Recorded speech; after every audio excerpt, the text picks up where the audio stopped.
Hello children, how are you?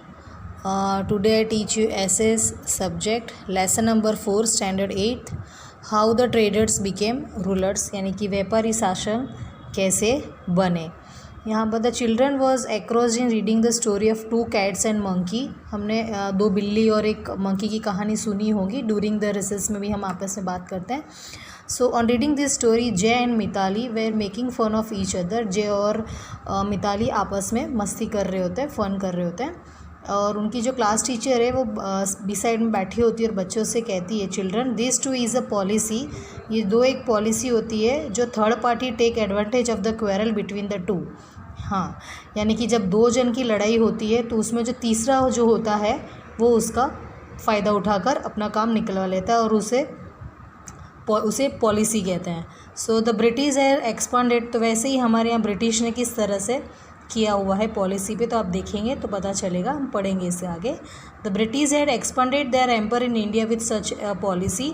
जय asked sir how is that possible. बोले ये कैसे पॉसिबल हो सकता है। The class teacher replied let us go to class and there I will explain about how the British came to India and establish their rule over the Indians.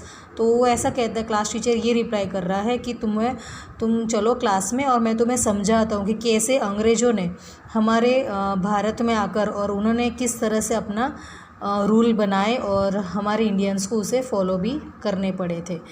By the mid of 18th century, the British had started to emerge as a strong power on the Indian political horizon. Do you know that the British came to India only for trade?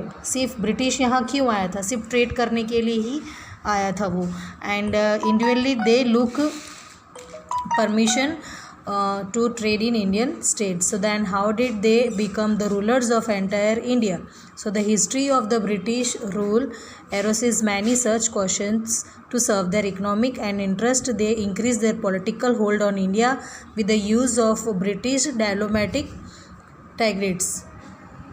कि 18वीं शताब्दी में जब अंत में राजनीति क्षितिज पर अंग्रेज एक नई राजशक्ति के रूप में उभरने लगे थे, तो क्या आप जानते हैं कि अंग्रेज भारत में मात्र व्यापार करने के लिए ही आए थे और शुरुआत में अंग्रेज़ों को भारतीय प्रदेशों में व्यापार करने की अनुमति प्राप्त करनी थी, तो फिर वे पूरे भारत में वे शासक कैसे बन गए।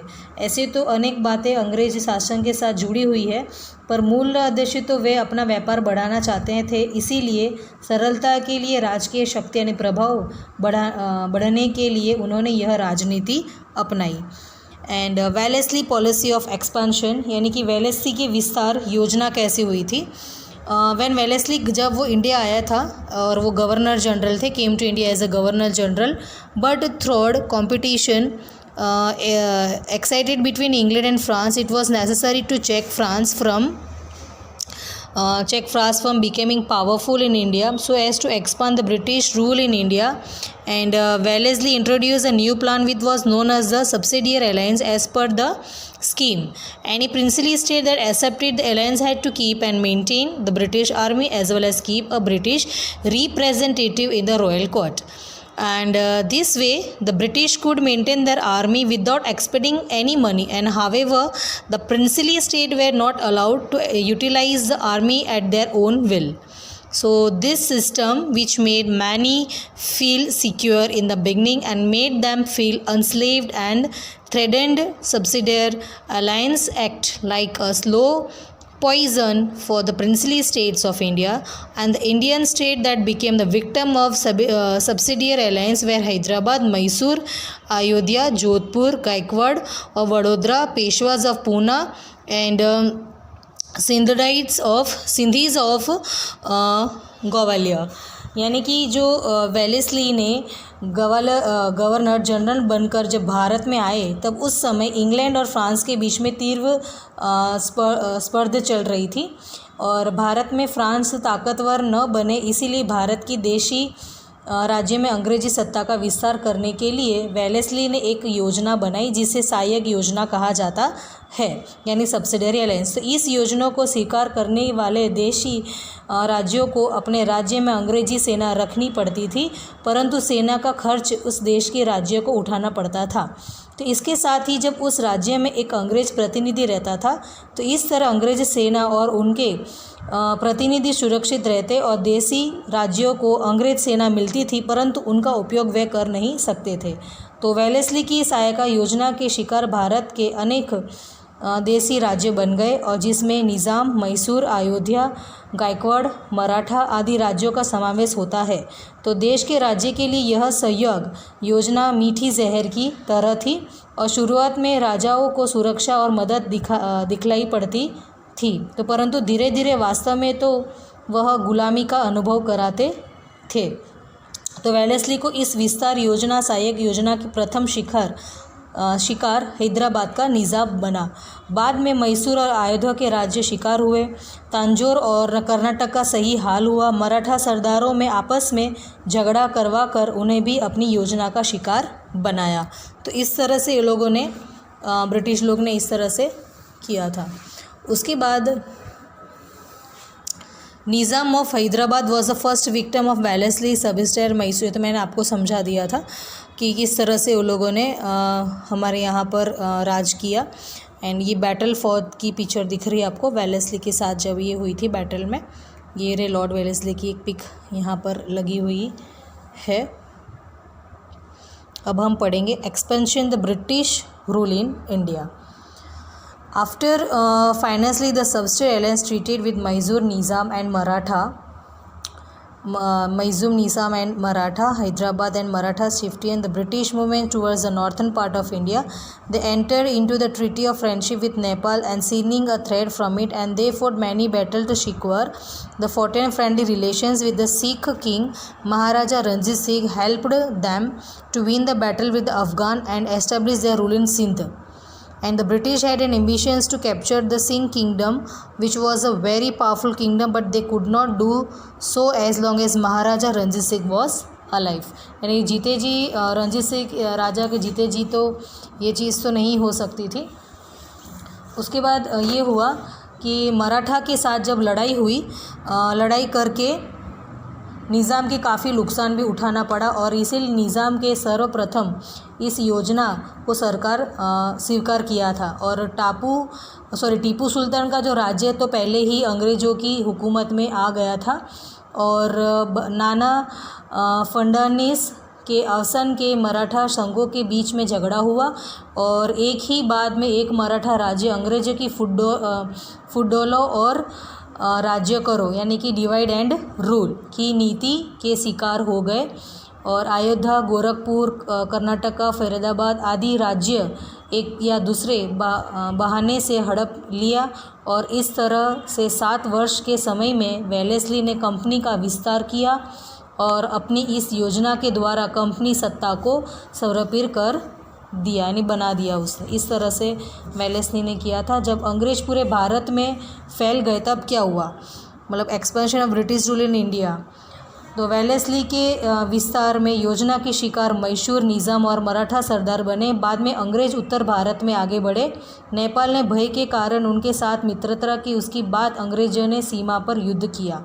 महाराजा रणजीत सिंह के साथ मित्रता की और अफगान विद्रोही में जीत प्राप्त की और संघ में भी सत्ता स्थापित की। और सिखों की बढ़ती हुई ताकत देखकर अंग्रेज़ों ने सिख साम्राज्य हड़पने की कोशिश की, परंतु जब तक पंजाब के रणजीत सिंह का राज्य था तब तक उन्हें सफलता प्राप्त करने का अवसर नहीं था। इसीलिए महाराज रणजीत सिंह ने के साथ मित्रता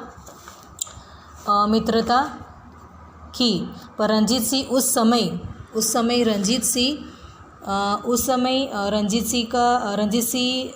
उस समय में शक्तिशाली शासक थे, तो उन्होंने राज्य की सुरक्षा के लिए यूरोपीय अफसरों की सहायता से मजबूत सेना का निर्माण किया। आसपास के अधिकतर प्रदेशों पर उन्होंने विजय प्राप्त की थी। तो उनके अवसान के बाद पंजाब में राज्यकता फैली गई थी और रणजीत सिंह जीवित रहे तब तक पंजाब के प्रशासन में अंग्रेज लोग हस्तक्षेप करने का शासन नहीं कर सके।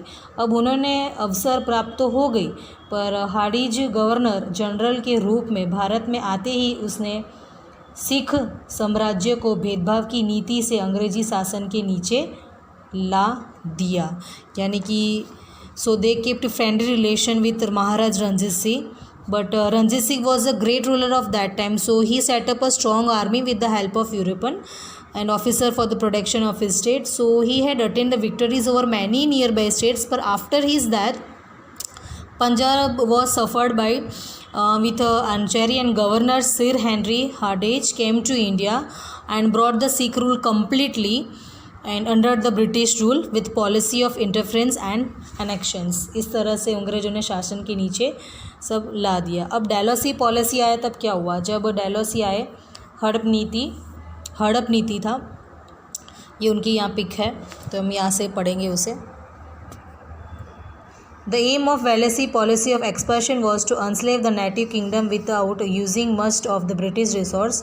The state that accepted subsidiary alliance considered the British at their fare individually. In the absence of internal and external trade, they became irresponsible and their administration started deteriorating, and the outcome of the conspiracy of the British was anarchy in many princely states. The Indian rulers got trapped in it, and the British got an excuse to start interfering into internal affairs of this state on the pretext of putting an end to the anarchy. They annexed many states under the same excuse. Thereafter, Burma, now Myanmar, and region of Punjab were also annexed. If the king died without a son, his state was annexed, and this way the Satara, Jhansi, Nagpur, etc. became the victim of policy of annexion. ये हमारे India में first railway बनी थी, the first railway in India, इसकी pick है. ये डैलोसी थे. तो जब वेलेस्ली की विस्तार योजना हिंदी राज्यों के प्राधान्य बनने की योजना थी, तो वेलेस्ली के योजना का स्वीकार करने वाले राज्य अंग्रेजी के मित्र माने जाते थे. तो इन राज्यों को ब्राह्मण यानी अंतरक भय न होने के कारण लापरवाह होते गए, जिससे उनकी व्यवस्था में कमी आने लगी. राज्यों के इस तरह के व्यवहार के कारण राज्य व्यवस्था में अव्यवस्था फैल गई. अंग्रेजी नीति का यह परिणाम था. यह एक प्रकार का षड्यंत्र था और इसमें भारतीय शासक फंसते गए. राज्यों में फैली हुई अव्यवस्था को दूरी करने के बहाने राज्य की आंतरिक कार्य में हस्तक्षेप करना शुरू कर दिया, और शुरुआत में कंपनी सरकार कितनी ही प्रदेशों में फैली हुई अव्यवस्था के बहाने उनका हड़प लिया, और बाद में ब्राह्मण देश यानी वर्तमान समय का जो म्यांमार था और पंजाब प्रांत को भी हड़प लिया. और जो अशित राजा निसंतान थे, उनकी मृत्यु के बाद उनके राज्यों को हड़प कर लेते थे. इस तरह सतरा, झांसी, नागपुर और आदि राज्य हड़प नीति के शिकार हुए थे. तो भारत में उत्पादन करने वाला प्रदेश जैसे कि चाय, कॉफ़ी के प्रदेश, कपास का प्रदेश और हस्तगत करके गौरी व्यापारियों को करोड़ों रुपए की आय करवाने का और आशय डलहौजी का था और डैलोसी का था. और ब्रिटिश साम्राज्य के मजबूत बनाने और शासन की सुविधा के लिए डैलोजी ने भारत में कई सुधार किए थे. और उसके समय में भारत में मुंबई से थाना तक सर्वप्रथम रेलवे लाइन शुरू हुई थी ईस्वी सन 1853 में. जब आधुनिक तो डाक प्रतीत भी उसी के समय में शुरू हुई थी, यानी कि पोस्ट का. और इस समय में भारत और इंग्लैंड के बीच टेलीग्राम व्यवहार शुरू हुआ था. और डैलोजी ने बाल विवाह प्रतिबंध कानून तथा विधवा पुनः विवाह कानून पारित भी किया था. और उसके समय में भारत में अंग्रेज शिक्षा का प्रसार शुरू हुआ था. ईस्वी सन 1857 में भारत में प्रथम 3 यूनिवर्सिटी मुंबई, चेन्नई और कोलकाता में शुरू हुई थी. और इस तरह यह सुधार अंग्रेजी शासन के विस्तार या व्यवस्था का सरलता के लिए था, जिसका भारतीय प्रजा को बाद में लाभ हुआ, परंतु इसके लिए भारतीय प्रजा को बहुत कुछ सहना पड़ा. तो इस तरह से हमारे यहाँ भारत में इस तरह से हुआ था.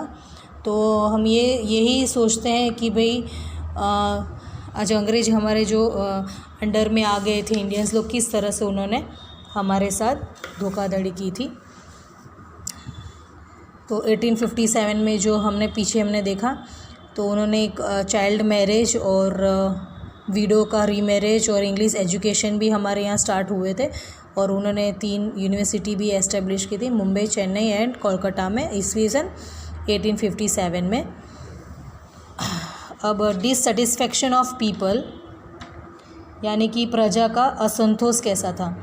After the policy of subsidiary alliance, Dalhousie policy of annexations show that whom nation terrible, and this resulted in dissatisfaction among the people towards British. You must have seen the film Kranti and Mangal Pandey. If you have not, then try and see this movie. At this time the people were suppressed under dictatorial reign of the British. In addition to that, the reforms made by Dalhousie added fuel to fire. Different people reacted differently to railway facility of post telegram and western education. Orthodox people felt that the British wanted to destroy their culture, and the reform done by the British are basically for running administration smoothly. The dissatisfaction of people had reached a poor saturation, and they were in the state of rebellion, which resulted in the freely movement of 1857।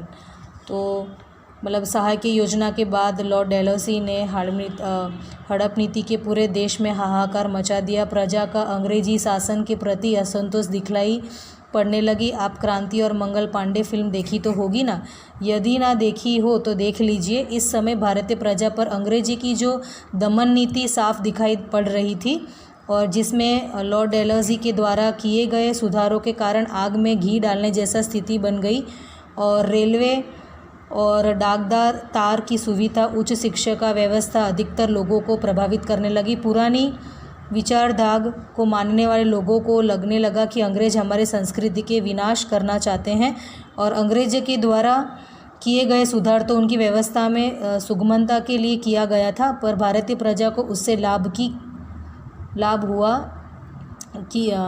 किया था, और इस प्रजा को उससे लाभ भी हुआ था, परंतु उसके लिए भारतीयों को अधिक कीमत चुकानी पड़ी, और लोगों में असंतोष की आग तब विस्फोट का रूप धारण करने लगी थी। यह असंतोष अर्थात 1857 का स्वतंत्र आंदोलन का संग्राम हुआ। इस तरह से यहाँ लेसन हमारा ख़त्म होता है। Thank you.